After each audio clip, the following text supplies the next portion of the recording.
गुरुजी मैं पानी का लोटा चढ़ाते चढ़ाते मेरा पूरा कम से कम मेरे को 8 साल हो गया और मेरी जिंदगी में सुख बिल्कुल नहीं आया।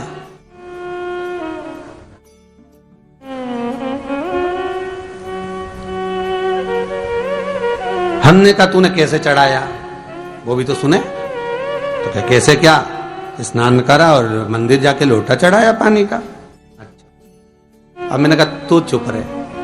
उसके पति, यहीं की इसी ऑफिस की बात है भवानी मंडी से, उसके पति से पूछा, हाँ जी वर्मा जी सही बताओ पत्नी लोटा कैसे चढ़ाई। गुरुजी ना जाने कहां के महाराज के चक्कर में पड़ी, लोटा भर के पानी चढ़ाने जाए, नहाने के बाद बच्चा इतना सा रो रहा, चिल्ला रहा, पर उसको टच तक नहीं करे, किसी चीज के नहीं छुए, और बिल्कुल कोरी की कोरी साड़ी पहने, धुली हुई, पहले ही बाथरूम में टांग के धर दे, उसको कोई छू नहीं सकता, टाविल टच नहीं कर सकता, और ऐसी जाके शंकर जी के फिर लोटा चढ़ाए। मंदिर में अगर किसी ने छू लिया तो वापिस आ जाए, नहाए धोए फिर जाए। मैंने कहा बस अब तो तू ऐसी जिंदगी भर चढ़ाती रहे तो भोलेनाथ आएगा ही।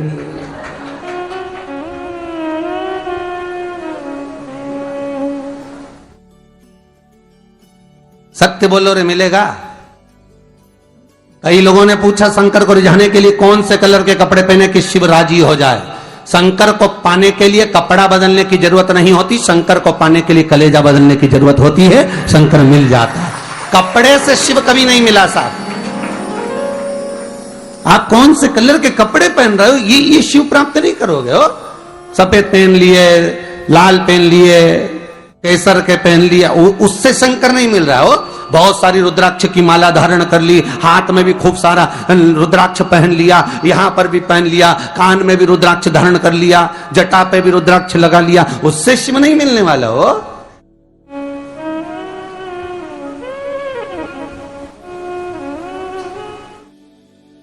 अरे भाई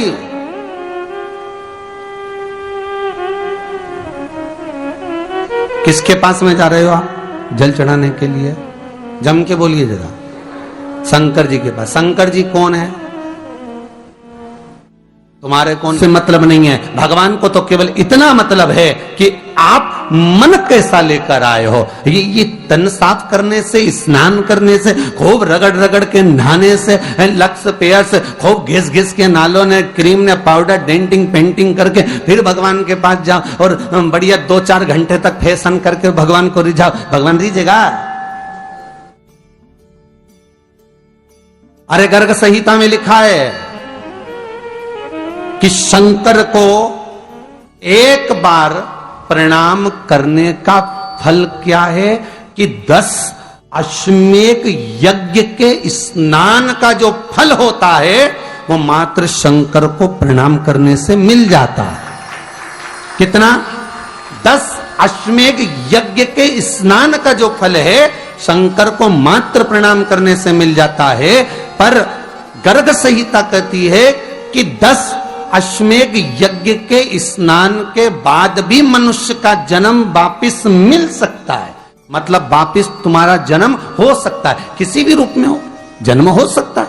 पर शिव पुराण कहती है, गर्ग संहिता कहती है, स्कंद पुराण कहती है, नर्मदा पुराण कहती है कि महाराज इतना जरूर है कि शिव को प्रणाम करने का फल उतना है कि 10 अश्वमेध यज्ञ के स्नान का फल मिल जाता है।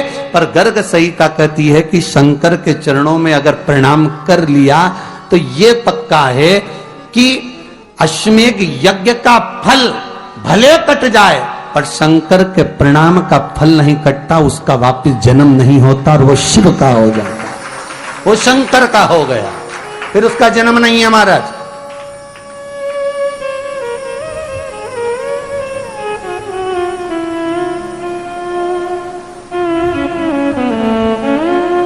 पति से कहा हाथ धो, स्नान कर लो जल्दी से, फिर अपन को चलना है मंदिर।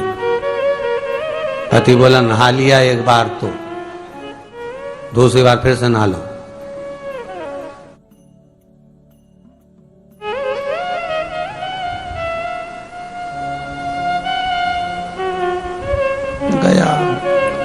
नी के ना माने तो कई घर में चंद्र घंटा से माथा बिड़ा है। स्नान करा फिर आया, चल पलंग पे काय को बैठ गए।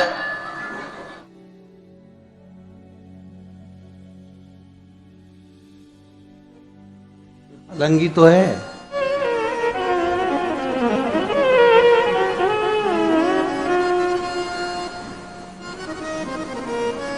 फिर से नहा के आओ।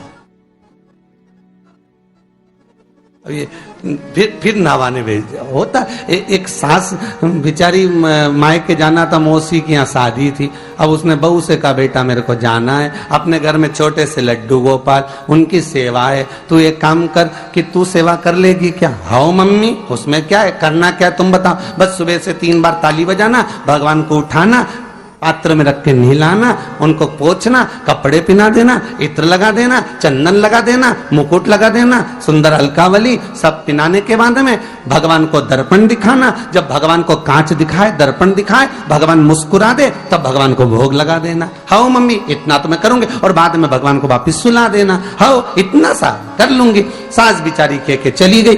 अब बहू सुबह से उठ के 3 बार ताली बजाई, भगवान को उठाया, बिठाया, नहवाया, तैयार कर दिया। तैयार करके जो दर्पण दिखाया तो भगवान तो मुस्कुराया ही नहीं।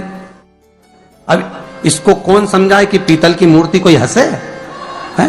पर उसने तो विचार करा कि सास कह के गई भगवान जब मुस्कुरा दे तो उनको भोग लगा देना। अब भगवान तो कोई मुस्कुराए नहीं, दर्पण दिखाया। इसको लगा कि मेरी सेवा में कोई कमी रह गई। इसने भगवान का कपड़ा वपड़ा वापिस उतारा, इनको वापिस रजाई में सुला दिया। अब भगवान को वापिस रजाई में सुलाया, फिर आ गई, 3 बार फिर ताली बजाई, भगवान को फिर उठाया, फिर बिठाया, बिठाने के बाद में फिर उनको कपड़े वपड़े पहनाकर फिर दर्पण दिखाया, पर भगवान तो मुस्कुराया ही नहीं। ये वापिस इस सेवा में गलती रह गई। वापिस इसने सब कपड़ा उतारा, भगवान को फिर सुला दिया। सुबह 8 बजे से नहवा रही, कपड़े पहना रही और सुला रही। 1 बज गई।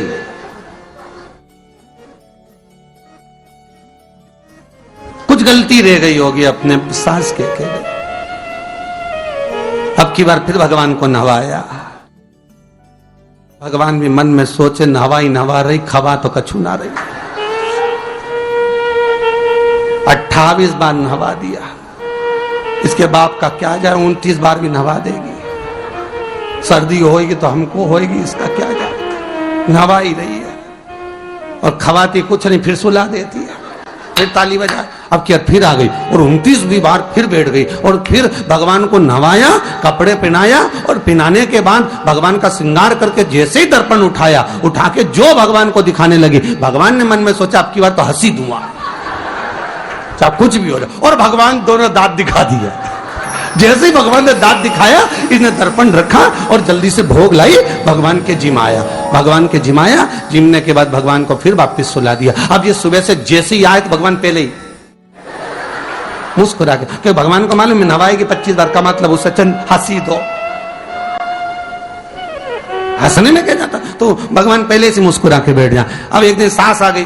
सास ने कहा बहू अब सेवा मैं कर लूंगी। हाँ मम्मी कर लो। मम्मी सेवा करने बैठी। मम्मी ने भी स्नान कराया, श्रृंगार करा, कपड़े पहनाए, मुकुट लगाया। सब लगाने के बाद जैसे ही सास कांच दिखाने के लिए दर्पण को उठाई, इतने में से मूर्ति में से आवाज आई, दर्पण तो तेरी बहू दिखाएगी, उसको बुला दे, बहुत जोरदार दिखाती, वो दिखा सकती, तू वापिस धर दे दर्पण, तेरे बस का नहीं। भगवान को भी लगा कि भैया सामने अब इसमें कोई दिखावा था क्या, प्रेम वात्सल्य था। भगवान भक्ति के बल पर ही था। फिर बैठ गए पलंग पे, नाव वापिस नहाते नहाते चले, मंदिर पहुंच गए और राम बेलपत्तर तो घर धरी आई। जैसे ही बोली बेलपत्तर घर धरी आई, पति इसको घूर के देखा, 2 बार नवाया है और बेलपत्तर रखी आई घर। ये पति से कहती कि तुम लेने जाओ, उससे पति पहले ही बोल दिया था कि मेरा तो आज घुटना बहुत दुख रहा, बहुत घुटना दुख रहा।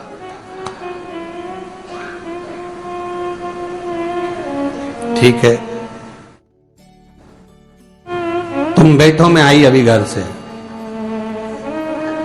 अब घर जाते जाते मालूम पड़े फिर कहीं का कोई छुआ गया तो नहाने बैठ गई।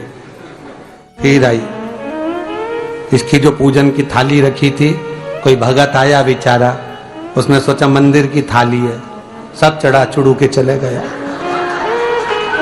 सब।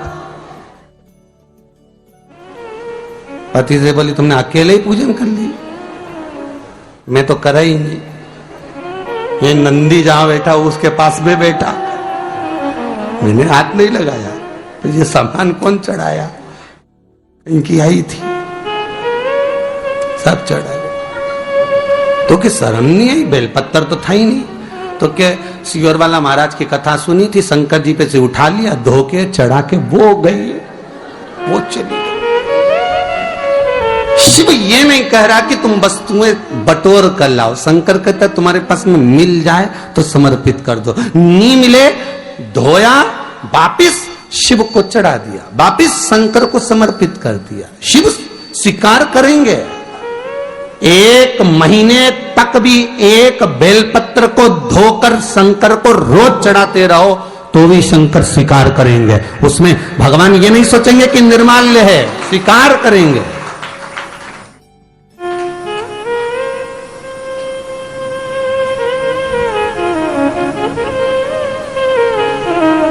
इसका मतलब ये नहीं है कि तुम मंदिर के घर से अगर पास में लगी हो, नजदीक में लगी हो, 8, 10, 15 घर छोड़कर कुछ थोड़ी दूरी पर भी बेलपत्र लगी हो तो लेकर जरूर जाना। नहीं तो कहीं कहीं की इतनी आलसन। उन्होंने कहा सियोर वाला महाराज बोला तुम तो उठा उठा के चढ़ा दो। तो भगवान के मंदिर में बेलपत्र नहीं जाए मालूम पड़े हो, तो ऐसा नहीं है कि नहीं जाए वाला, जाओ, पास में लगी हो तो लेकर जरूर जाओ। भगवान को समर्पित करने के लिए थोड़ा ना थोड़ा भाव भगवान के द्वार पर जरूर लेकर जाओ।